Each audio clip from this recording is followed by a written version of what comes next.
इस वक्त हम यूपी के मुजफ्फरनगर में मौजूद हैं। हमारे पास में साजिद चौधरी जी बैठे हैं और इनकी जो एक संगठन है, इनका फेडरेशन ऑफ मुस्लिम जाट के नाम से इनकी एक तैयारी है मुजफ्फरनगर के अंदर मुस्लिम जाट भवन बनाने की।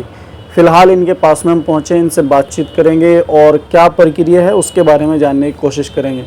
साजिद भाई, सबसे पहले मैं आपसे जानना चाहता हूँ, ये जो मुस्लिम जाट भवन है, ये कहाँ से आइडिया आया है आपके दिमाग में और क्यों आप इसको बनाना चाहते हैं? एक्चुअल में तो क्या है कि जैसा देश में आप देखेंगे जो जाट समाज है उनकी जो सामाजिक व्यवस्था है वो बड़ी मजबूत है और सभी शहरों में और ग्रामीण क्षेत्रों में भी जाट भवन है। तो ज़्यादातर जो है, अभी हम इंटरनेशनल जाट पार्लियामेंट के प्रोग्राम में भी थे, वहाँ पे भी एक आह्वान हुआ था कि भाई जो हमारी धर्मशालाएँ है या ऐसे जो संस्थान हैं जाट भवन वगैरह है, तो वहाँ पे कुछ एजुकेशन से संबंधित चीज़ें भी अप्लाई की जाए ताकि जो है वो जो बिल्डिंग्स है उनका फ़ायदा हो। तो उसी को देखते हुए हमने भी ये विचार किया। पिछले साल 18 अगस्त को राष्ट्रीय मुस्लिम जाट अधिवेशन हुआ था, वहाँ पे एक प्रस्ताव रखा गया था कि हम एक मुस्लिम जाट भवन बनाएंगे। अब केवल अगर हम एक बिल्डिंग बना के भवन खड़ा कर दें तो साल में कोई एक दो सामाजिक मीटिंग्स पंचायत वगैरह होगी तो वो उसके जो उद्देश्य है, जो लक्ष्य है, वो पूरे नहीं हो पाते। तो हमने प्लान किया है कि जो हम मुस्लिम जाट भवन बनाएं तो उसके अंदर जो प्रोफेशनल कोर्सेज़ है, जैसे नीट है, IIT है और भी बहुत सारे एग्ज़ाम्स होते हैं, अलीगढ़ और जामिया वगैरह, इन बड़ी बड़ी यूनिवर्सिटीज़ के लिए इनकी कोचिंग की सुविधा भी हो। और कुछ अभी देख रहे जॉब के लिए भी बच्चे तैयारी करते हैं, तो उनके लिए भी जो है हमने इसमें प्लान किया है कि जो यहाँ पे मुस्लिम जाट भवन बनेगा तो उसका जो उद्देश्य रहेगा सर्वप्रथम शिक्षा और खेल रहेगा। लेकिन उसका खर्चा कहाँ से आएगा, ये भी तो सोचने वाली बात है ना भाई। आप इतनी सारी तैयारियां तो लेके बैठे हैं, उसके लिए वो भी तो चाहिए ना पैसे। वैसे लोग मुझे भी बोलते हैं कि बहुत बड़ा काम है, लेकिन मैं बोलता हूँ कि एक बिरादरी और समाज के लिए बहुत छोटा काम है। इसमें हम ही नहीं है, इसमें नाम इसका मुस्लिम जाट भवन ज़रूर है, लेकिन इसमें जो और भी जाट समुदाय है और जो हमारे और बिरादरीज हैं मुस्लिमों में, वो भी बिल्कुल सहयोग उन्होंने भी किया भी है। मैं मीडिया पे अपडेट करता हूँ इसका।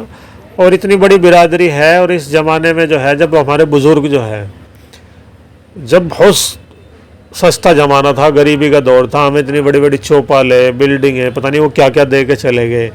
और इस ज़माने में जब लोग बोलते हैं कि यार बड़ा काम है, मैं बोल रहा हूँ कि बड़ा काम जब था पुराने ज़माने में, अब ये बहुत छोटा काम है अगर हम लोग एक बार मन बना लेंगे। और लोग देख रहे हैं, आप, मैं रेगुलरली मीडिया अपडेट कर रहा हूँ, युवाओं के अंदर इसको लेके काफ़ी जोश है, क्योंकि युवा चाहता है जॉब, एम्प्लॉयमेंट्स।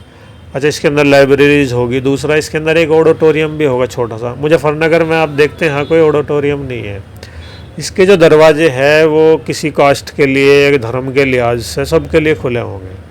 ऑडिटोरियम है, किसी को भी बच्चों का सेमिनार करना है, कोई काउंसलिंग करनी है या कोई प्राइज डिस्ट्रीब्यूशंस है, कोई भी करना है, समाज के लिए ही बन रहा है वो, तो कोई भी कास्ट, कोई भी धर्म का आदमी वहाँ आके प्रोग्राम कर सकेगा। अब कोचिंग सेंटर चल रहा है, तो वैसे ऐसा तो नहीं कि कुछ मुस्लिम जाति बच्चे वहाँ तैयार, कोई भी बच्चे आओ तैयारी करो। लिविंग हॉस्टल्स रहेगा, बॉयज़ एंड गर्ल्स का सेपरेटली अलग अलग। और बच्चों को क्या होता है, आप देख रहे कोटा वगैरह में केसेस आते हैं कि आत्महत्या कर ली। बच्चे जो है एक एज ए स्टडी चैम्बर्स है, वे खाया सोया पढ़ा। लेकिन बच्चों का स्ट्रेस मैनेजमेंट का भी हमने छोटा गेम, जैसा कोई बैडमिंटन्स वगैरह है, वॉलीबॉल, इस टाइप के इंडोर छोटे गेम का भी प्लान है, ताकि बच्चे पढ़ाई के साथ साथ ना स्ट्रेस मैनेजमेंट भी हो। क्योंकि तमाम चीज़ों की वैल्यू जब तक है, जब तक हम जिंदा है, और लड़ाई जिंदा रह के जीती जाती है।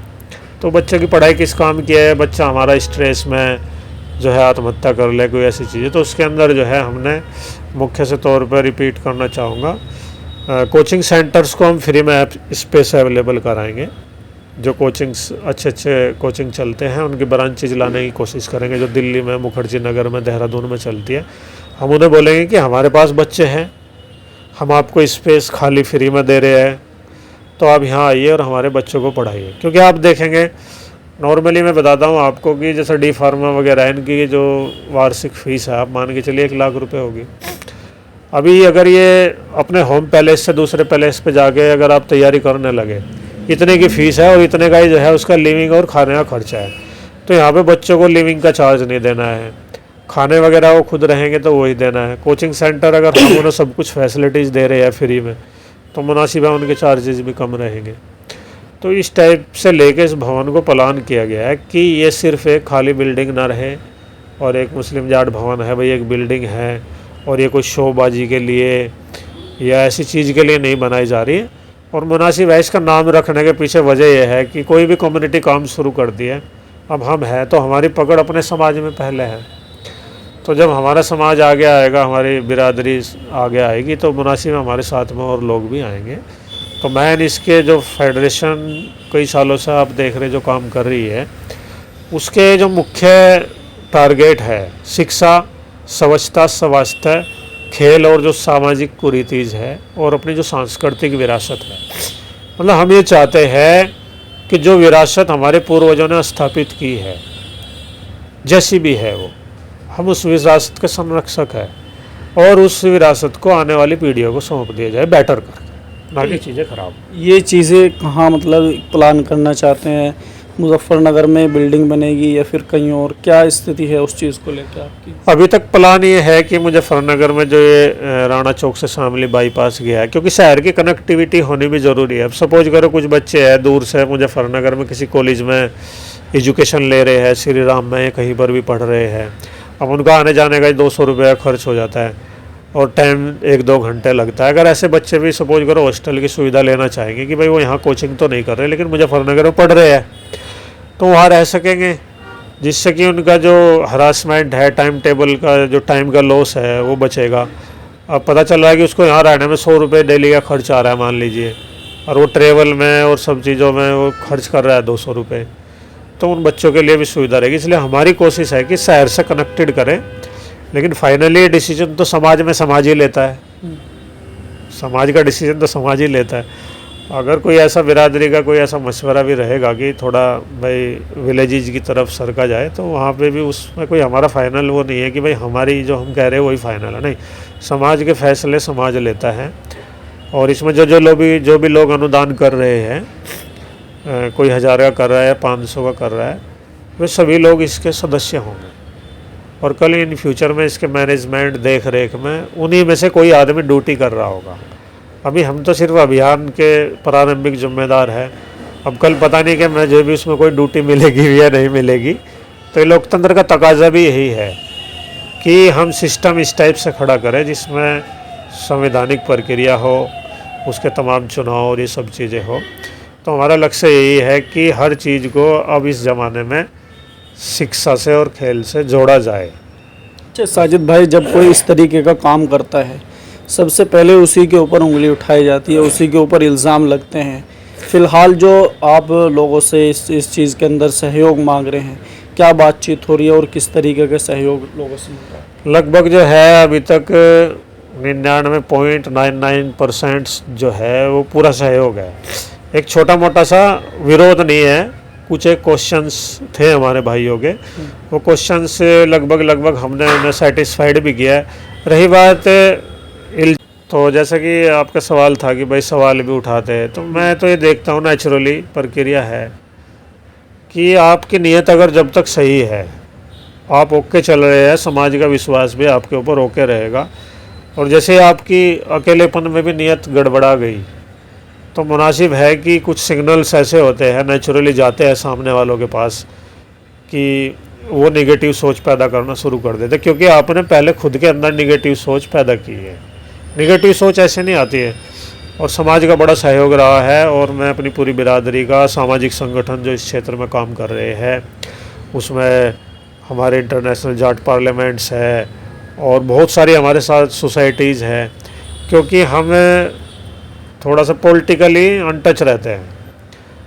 नेताओं का काम बहुत अच्छे से कर रहे हैं, विरोध करने वाले भी मतलब अपोजिट भी और सत्ताधारी भी सब अपना काम अच्छे से कर रहे हैं। तो जब ऑलरेडी काम करने वाले तो एक दूसरे के क्षेत्र में कूदना मुझे ज़्यादा मुनासिब लगता नहीं। हाँ, कभी कभी हम अपने समाज की हक की आवाज़ ज़रूर उठाते हैं, भाई हमारे समाज की भी कुछ पॉलिटिकल हिस्सेदारी होनी चाहिए, लेकिन हम पॉलिटिकल चैलेंज या इस टाइप की चीज़ों में इंटरेस्ट नहीं रखते हैं, क्योंकि सभी एक ही फील्ड में काम करेंगे तो क्या फ़ायदा है।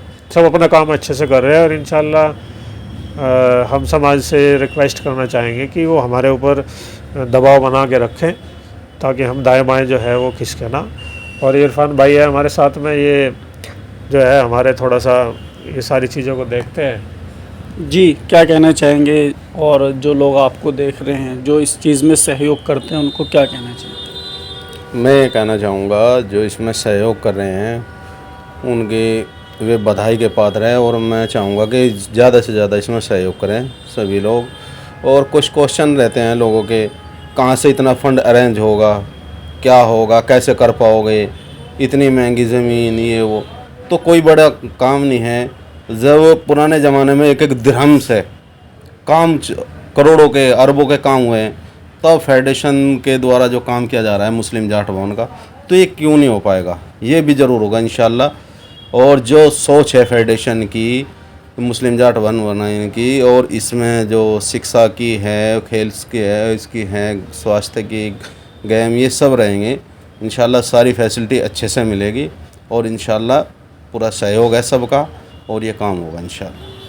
तो फ़िलहाल हम मुजफ्फरनगर में हैं। हमारे साथ थे साजिद चौधरी जी। इन्होंने एक बीड़ा उठाया है मुस्लिम जाट भवन बनाने का, और उसके अंदर इनकी तैयारी है, ज़मीन की अभी तलाश है, उसके अंदर जो बिल्डिंग बनेगी उसका पूरा प्लान इनके पास में है, क्या क्या सुविधाएं, क्या क्या चीज़ें उसके अंदर बनेंगी।